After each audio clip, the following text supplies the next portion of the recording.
Yes, oo naman po. Definitely po.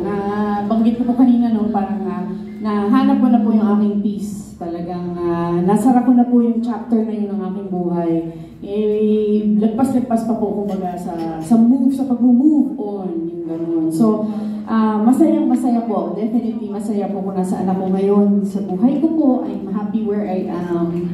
Pati na rin po sa yung kung sino po ako today. And of course, looking back, parang in a way, thankful po ako dun sa mga pangyayari in a way.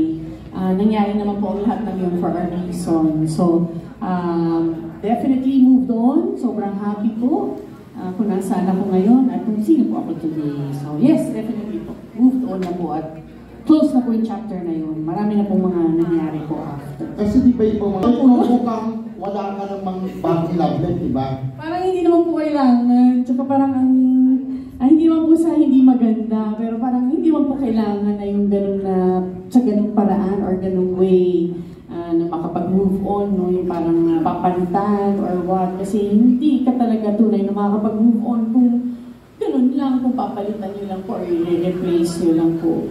So hindi po ka makakapag-heal talaga kung ganun lang po, di ba? So maya-maya nandyan lang din po yung inyong mga pain or yung hindi po kayo makakapag-heal. Kailangan yung sarili niyo po, on your own. And like I always say, hindi po kailangan. Talagang sarili niyo lang yung kailangan niyo. At the end of the day, sarili niyo lang din po yung sasalo sa sarili niyo, makakasama niyo, parang ganon. So, hindi po kailangan yun. Hindi po siya requirement para maging masaya ka po. Okay. Pero nagpaparamdam.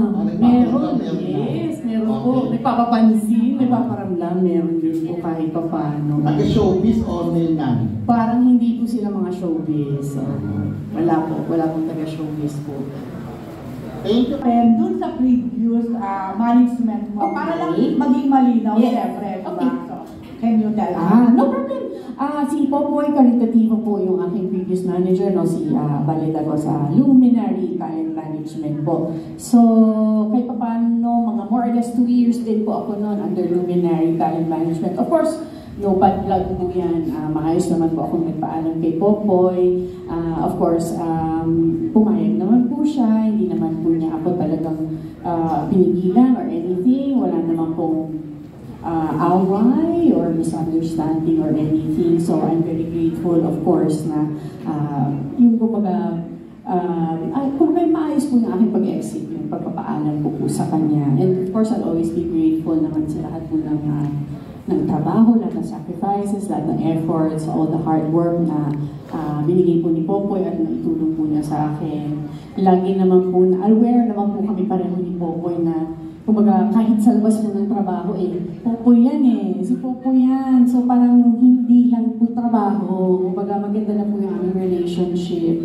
And hindi na po mababago yun, parang ganon. So, wala naman pong anything, wala naman pong away na naganap or what. Kumbaga, naghanap lang po ako basically talaga ng change. You know, I was just looking for change. But turning a new leaf, ika nga sabi nila.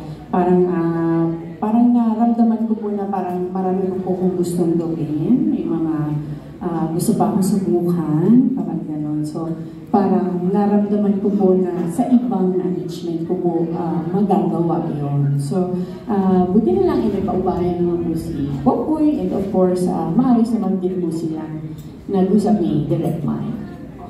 So, yes. Ano ba tawag? Ex? Correct. Yes, same management. Of your ex, of course. Oo. Sinasabi kasi na dahil pabalik na si... Can I mention the name? Or yes, dahil pabalik na nito. So, parang sigurong mawala na lang yung sakali man uncomfortability or ganyan. May katotohanan ba yun? Actually, parang hindi naman po. Kasi kung dahil po doon, dapat nung umpisa pa lang po, umalis na po ako kay Luminary Talent Management. But of course, professional po akong tao. Hindi naman po ako basta-basta naalis po ng Luminary kung dahil lang po doon sa reason na yun po. But of course, I stayed with Popoy po. Trabaho pa rin po kami ni Popoy ng at least a year pa rin po. Pinulfill ko pa rin naman po yung aking commitments, mga kontrata po. So, hindi naman po dahil doon, no, wala pong pinalaman yun doon. Dahil nga po sa pagbalik niya, dapat noon pa po ginawa yung aking pag-alis o pag-transfer, di ba po? So, nothing to do with that naman po. Okay. So, nasa GMA si Oh my Carla. gosh. Is that true? Although yes, meron ka pa stolen life na parang nakakaabangan. Pero after that pa, totoo ba yun? Meron, kasi may narinig ako na posibleng mag-TV5 ka raw, tapos meron din, ayan nga, kasi possible na mag-ABS-CBN. So, para lang maging clear na rin sa lahat. Sarap ng kare-kare.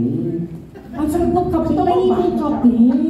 Bagay sa umuulan na panahon. Ano po, I feel, sa tingin ko po kaya po yan parang umingay or kaya po nagsimula yung ganyang parang, ano bang chismis for lack of a better term. Kasi po yung aking kontrata ko sa GMA nag-expire po noong May. So medyo matagal na rin po. Opo, medyo matagal na rin pong expire. So 4 months no more or less po, na-expired na po yung aking kontrata. So baka doon po siguro nagsimula po yun. Na siguro dahil question mark pa rin po, di ba po, parang kumbaga since nag-expire po yung aking network contract, wala pa pong renewal, of course, wala pa pong signing or anything, di ba po, wala pa pong contract renewal. So siguro kaya po may mga ganun nakakasingit. Kasi po, question mark pa po yun. So yung bagay na yun, wala pa talaga po. So, wala pa tayong may wala pa po tayong So, kumbaga, wala pa po tayong may isasagot doon. Kasi nga currently, and it's the truth naman po, wala pa naman po akong pinipirmahang kahit anong kontrata naman din po. Pero, any network. Pero under Nego na ba yan? Ay, yes, definitely. Opo. Pinag-uusapan naman na po yan. Kaya siguro din, ganyan ilang months na rin po talagang dinadaan po sa, of course, negotiations din po. So, yung may mga discussions na po na nagagdala. Okay, last one. Kung tutuusin sa pag-arte, di ba po, sa whether ito pelikula or teleserye, ang dami ko pa pong hindi nakakatrabaho So, in terms of more on yung mga hindi pa po nakakatrabaho, doon po ako more than yung sa role, siguro po yung sa hindi nakakatrabaho, doon po ako mas na-excite, lalo na kasi ngayon sa industriya po natin, nakita niyo naman, mas nagkakaroon po ng chance na makatrabaho po namin yung iba't ibang artista pa na hindi lang po taga same network. So lalo po ako na-excite doon.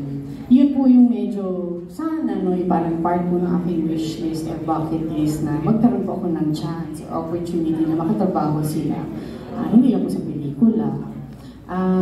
Lalo na yung mga leading men pa or other male actors pa po sana. Sige, bonus na dyan. Sino mga leading men? Ay, pangarap, isa po sa mga pangarap ko, Piolo Pascual po. Matagal ko na po pangarap. Punta talaga tayo ng ABS nito. Matagal ko na po pangarap yun, Piolo Pascual. Hindi, pwede pelikula or teleserye, hindi kahit ano po, my goodness. Pero yun nga po, sabi ko, exciting yung ating industry ngayon na at least may mga ganong opportunities na nag-co-prod na po yung ano ngayon.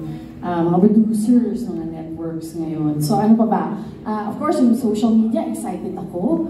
Ang napakahusay ng All Access to Artists, ng kanilang digital team. Excited ako mas pagandahin pa, buhayin pa ang aking social media platforms. So, alam kong hindi po nila ako pababayaan pagdating doon. Susuportahan po nila ako doon. Nabanggit ko po kanina, dahil pareho na po kami ng management, sana po, why not? Kahit my goodness, kahit isang social media post lang with, di ba, Miss Marian Rivera, Miss Wayne Mendoza. Hindi naman po kailangan full project. Mga ganung bagay po. So, madami pa makapag-hosting po ulit, sana.